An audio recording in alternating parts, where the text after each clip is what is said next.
Flowers day fresh for 10 days नाम की एक स्टोरी जो यॉन ली ने लिखी हुई थी। इस स्टोरी में चैन डेनमार्क नाम की मेन कैरेक्टर के पास सब कुछ था, फ्रेंडशिप, प्यार और एक अच्छी जिंदगी। बट यहाँ सबसे बुरी बात ये थी कि यॉन ली खुद इस स्टोरी में फंस गई थी और उसका कैरेक्टर एक मामूली सा नौकर होता है जो कि चैन डेनमार्क की किसी एक अलग स्टेट के घर में ही काम करता है। यॉन ली को खुद ही पता नहीं था कि वो इस स्टोरी के अंदर कैसे आई, क्योंकि उसका स्टोरी लिखना कंप्लीट होने के बाद ही उसने इस स्टोरी में एक सर्वेंट के कैरेक्टर में रिकार्नेट किया। यॉन ली एक नौकर तो थी बट उसका काम छोटा मोटा था क्योंकि वो बस एक छोटी सी बच्ची थी, इसलिए वो कभी काम करने से डरती नहीं थी और अपना पेट पालने के लिए उसे ही करना ही पड़ा। बट वो एक तरफ से खुद को बहुत लकी भी महसूस कर रही थी क्योंकि उसे उस कैरेक्टर को सामने से देखने का मौका मिलेगा जिस कैरेक्टर को इसने दिन रात मेहनत करके लिखी हुई थी। लॉन्ड्री के टाइम ही यॉन को बहुत जोर से भूख लग जाती है और उसे दिखता है सामने प्लम ट्री। ये घर डेनमार्क के मेन स्टेट घर से थोड़ा सा पास में ही है, इसलिए यॉन बिना कुछ बोले उस घर में घुस जाती है और वो प्लम फ्रूट खाना शुरू कर देती है। उसी टाइम यॉन को दिखता है एक छोटा सा बच्चा जो कि उसे ये पूछ रहा था कि तुम यहाँ पे कैसे आई। यॉन सबको सच बोल देती है कि मुझे भूख लगा था इसलिए मैंने यहाँ आके ये फ्रूट खाया। तुम्हें भी ट्राई करना चाहिए, ये फ्रूट बहुत ही अच्छा है और बच्चों के लिए तो बहुत हेल्दी भी है। पर वो बच्चा ये बोलता है कि तुम्हें यहाँ पे नहीं आना चाहिए, यहाँ पे भूत रहते हैं। यॉन इस बात को नकार देती है और बोलती है भूत भूत नाम का कोई चीज नहीं होता है, मुझे पूरा यकीन है क्योंकि मैं एक स्टोरी टेलर हूँ। वो बच्चा इससे घबरा जाता है कि इसका मतलब क्या है। बट यॉन पूछती है कि डेनमार्क के घर में तो बहुत सारे सर्वेंट होते हैं, तो यहाँ पे कोई क्यों नहीं है। तो वो बच्चा हिचकिचाता ये बोलता है कि शायद मैं भूत हूँ इसलिए। अब इस बात पे यॉन हंसना शुरू कर देती है और बोलती है कि वैसे तुम्हें पता है मैंने जिंदगी में एक बहुत ही क्यूट सा भूत देखा है जो अभी मेरे सामने खड़ा है और इस क्यूट से भूत को इस फ्रूट को जरूर खाना चाहिए क्योंकि ये सेहत के लिए भी बहुत अच्छा होता है। वो बच्चा उस फ्रूट को जैसे ही ट्राई करता है उसे ये फ्रूट बहुत अच्छा लगता है क्योंकि उसके पास वो प्लम ट्री होने के बावजूद भी उसने कभी वो फ्रूट खाया भी नहीं था। अब यॉन प्यार से उसके हाथ से प्लम फ्रूट का रस अच्छे से साफ कर देती है ताकि उसके हाथ और रस गंदे ना हो। इससे वो बच्चा बहुत ज्यादा डर जाता है और बोलता है कि मुझे टच मत करो, तो तुम मुझे टच किए तो तुम मर जाओगे क्योंकि मैं कर्ज बच्चा हूँ। यॉन को ये सब कुछ बकवास लग रहा था, इसके बावजूद भी यॉन उस बच्चे के पास जाती है और बोलती है कि तुम्हें ये फ्रूट खा लेना चाहिए क्योंकि ये सेहत के लिए अच्छा होता है और मैं इन सब में बिलीव नहीं करती, तो तुम ज्यादा चिंता मत करो। फिलहाल के लिए मुझे जाना पड़ेगा क्योंकि मेरा काम बाकी है, तो मैं तुमसे कल मिलती हूँ, ओके। ये बोल के यॉन वहाँ से चली जाती है और फिर से दूसरे दिन वो वापस आती है। वो छोटा सा बच्चा उसे बोलता है कि मैंने तुम्हें मना किया था ना कि तुम यहाँ पे मत आना, बट यॉन को तो प्लम ट्रीज का फ्रूट खाना था इसलिए वो यही बहाना बनाती है और उसके पास वापस आ जाती है। तो फ्रूट खा लेने के बाद वो बच्चा इतना बोलता है कि तुम्हारा फ्रूट तुम्हें मिल गया ना, अब तुम यहीं से चले जाओ। अगर तुम ज्यादा देर मेरे साथ बिताती हो तो तुम जल्द से जल्द मर जाओगी और मैं ये नहीं चाहता। अब यॉन को एक और चीज याद आती है जहाँ पे उसने खुद लिखा था उस स्टोरी के अंदर। चैन डेनमार्क नाम की जो मेन लीड कैरेक्टर है उसके फैमिली वाले ने एक डिवाइन बीस्ट को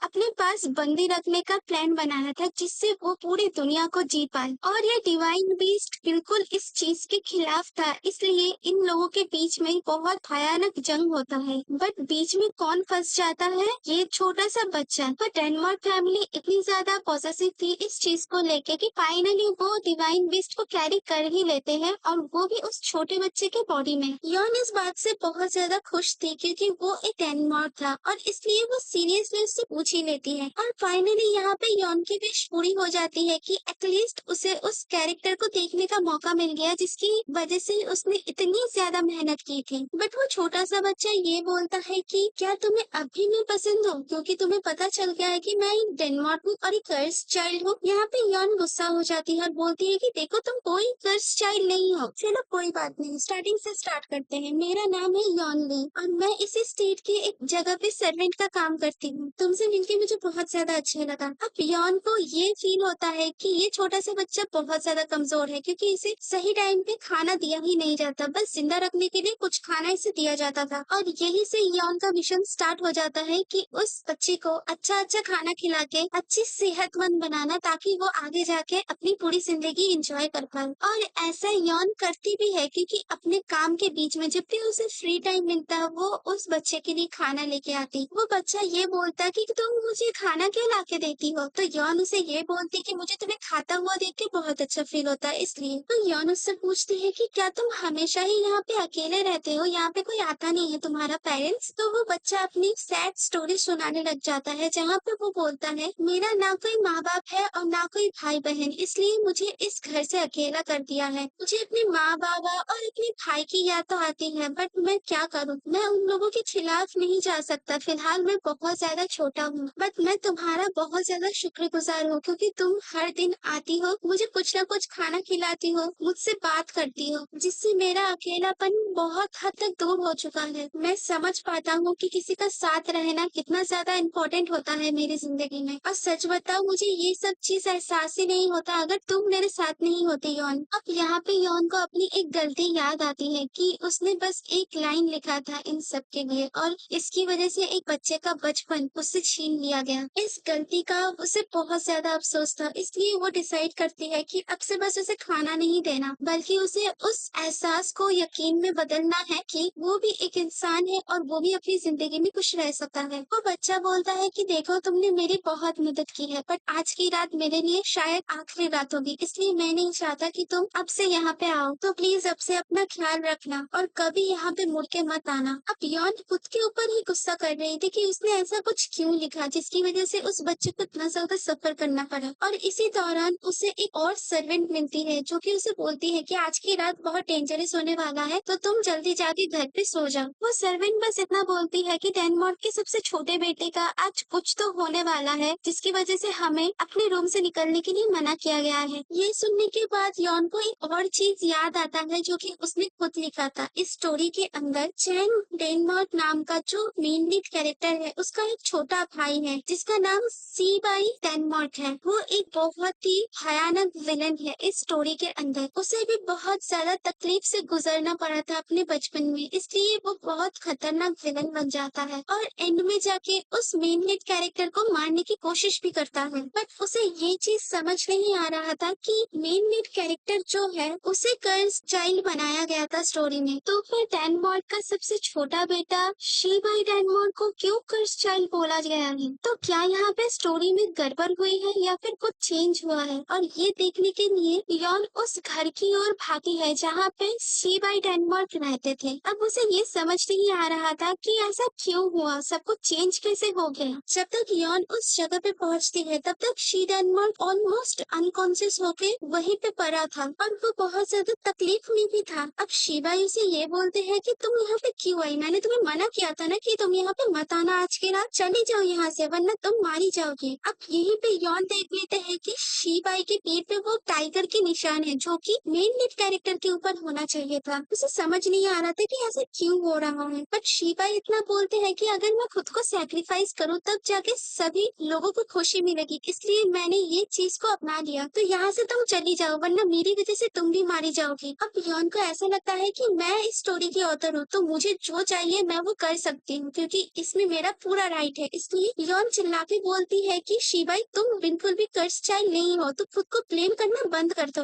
और इसी दौरान उस डिवाइन टाइगर का एंट्री होता है जो कि बहुत गुस्से में था और वो डिवाइन टाइगर बस शिबाई को मारने के लिए ही वहाँ पे आया था। अब यहाँ पे यॉन को ये याद आता है कि स्टार्टिंग में डिवाइन बीस्ट का जो पावर है उसे उसके छोटे भाई के अंदर डाल दिया गया था और जैसे ही उसका छोटा भाई अपनी जिंदगी को सैक्रिफाइस करता है उसका वो डिवाइन पावर उसके बड़े भाई मतलब मेन लीड कैरेक्टर को मिल गया था। बट यहीं पे एक ट्विस्ट होता है कि कैसे भी करके सीबाई बच जाते हैं और मेन विलेन बन के वापस आते हैं और उसके भाई से ही बदला लेते हैं। अब सीबाई यहाँ पे यॉन को ये बोलते हैं कि तुम यहाँ से जल्द चली जाओ वरना तुम मारी जाओगी। बट यॉन यहाँ से जाने के लिए बिल्कुल भी रेडी नहीं थी, इसलिए यॉन आके शिबाई की जान बचाती है पहले। बट वो टाइगर बहुत ज्यादा गुस्से में था और कंटिन्यूअसली उसके ऊपर अटैक करने की कोशिश कर रहा था। यॉन को अपनी गलती समझ आती है कि उसने स्टोरी लिखने के टाइम पे कितनी बड़ी गलती की है, इसलिए वो सब कुछ सही करने का फैसला करती है। जहाँ पे वो टाइगर को ऑर्डर करती है कि तुम शिबाई को कुछ नहीं करोगे, चले जाओ यहाँ से, और उसका वो ऑर्डर काम में आता है। वो डिवाइन बीस्ट का अटैक वहीं पे फेल हो जाता है और वो दोनों बच जाते हैं। यहाँ पे यॉन उसे ये बोलती है कि यंग मास्टर आप प्लीज मेरी बात बिलीव करोगे, अगर मैं आपको कुछ करने को बोलूंगी जाएंगे तो अब योन शिबाई को इतना बोलती है कि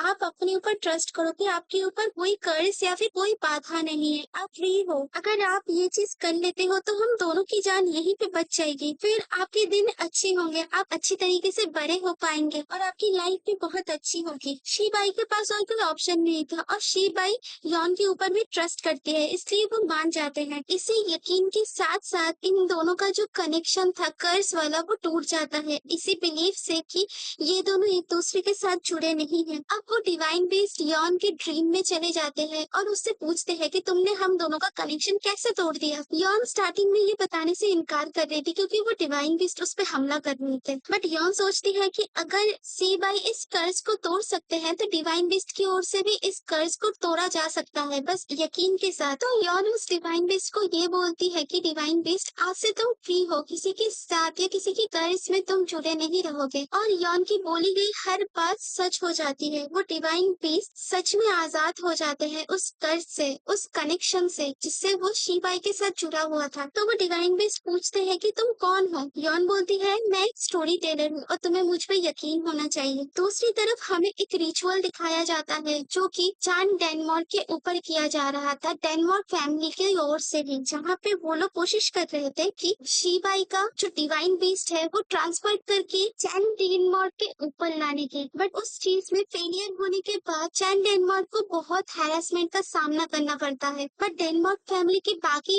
जो भी फैमिली मेंबर्स थे वो सब ये बिलीव करते हैं कि एक ना एक दिन वो डिवाइन बेस्ट को कंट्रोल कर ही लेंगे और इसके लिए अगर उसे उसके बच्चे को सैक्रिफाइस करना पड़े तो भी वो करने के लिए रेडी है, क्योंकि उसे सबसे ज्यादा पावरफुल फैमिली बनना था। चैन डेनमार्क ये सब कुछ सुन लेते हैं और उसे लगता है कि ये कैसी फैमिली है जो मुझे सैक्रिफाइस करने पे तुली हुई है। दूसरी तरफ यॉन अपने ड्रीम में ये देखती है कि उसके सेल्फिशनेस की वजह से उसने दो भाई की जिंदगी तबाह कर दी और उसे कहीं ना कहीं ये सब कुछ सही करना था। और उसकी आंखें जैसे ही खोलती है वो उसके सामने शिबाई को देखती है जो कि उसके जागने का ही इंतजार कर रहा था। अब यॉन यहाँ पे घबरा जाती है और देखती है कि उसके पेट के ऊपर एक छोटा सा किटी बैठा हुआ है। तो वो किटी गुस्सा हो जाता है, बोलता है कि मैं डिवाइन बेस्ड हूँ, मैं कोई किटी विटी नहीं हूँ, समझे तुम, तो मेरी रिस्पेक्ट करो। शिबाई भी यहाँ पे कंफर्म करते हैं कि हाँ यही डिवाइन बेस्ड है। जब कल रात यॉन बेहोश हो गई थी उसी टाइम डिवाइन बेस्ड ने ये रूप धारण कर लिया था और तब से डिवाइन बेस्ड यॉन के पास ही घूम रहा है। यॉन को तब भी बिलीफ नहीं हो रहा था कि यही डिवाइन बेस्ड है जो कि इतना खतरनाक था, तो वो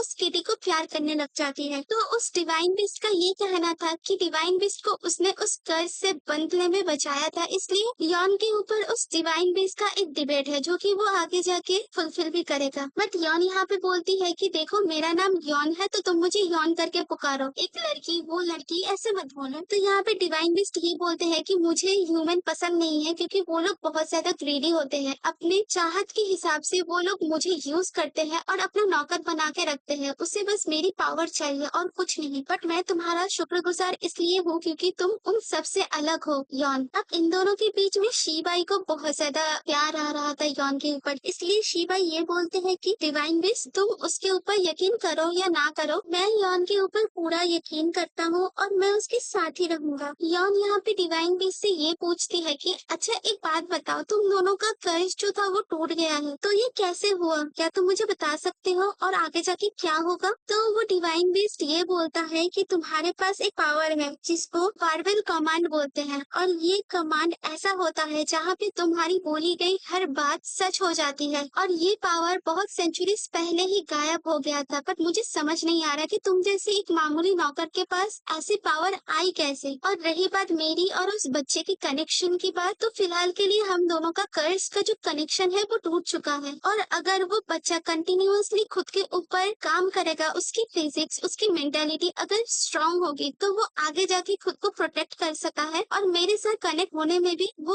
उस चीज को खुद से रोक सका है। तो ये पूरा पूरा उसके मेंटली और फिजिकली स्टेट के ऊपर डिपेंड करता है। तो यान यहाँ पे ये प्रॉमिस करती है कि अब से वो शिबाई का ख्याल रखेगी, चाहे खाना पीना हो गया और चाहे मेंटल स्टेट हो गया, हर चीज में यौन उसे सपोर्ट करेगी। दूसरी तरफ यौन उसके पास जाती है जो कि उस जगह का देखभाल करता है। यौन जाके उसे धमकाती है, उसे वार्न करती है क्योंकि वो बंदा स्मोक कर रहा था। तो यौन रिक्वेस्ट करती है कि मैं तुम्हारी स्मोकिंग के बाद तुम्हारी फैमिली को नहीं बताऊंगी, बट अगर तुमने मुझे शिबाई का पर्सनल सर्वेंट बनाया तो थैंक यू सो मच मेरी पूरी वीडियो देखने के लिए। आगे क्या होता है इस कहानी के अंदर हम नेक्स्ट पार्ट में जानेंगे।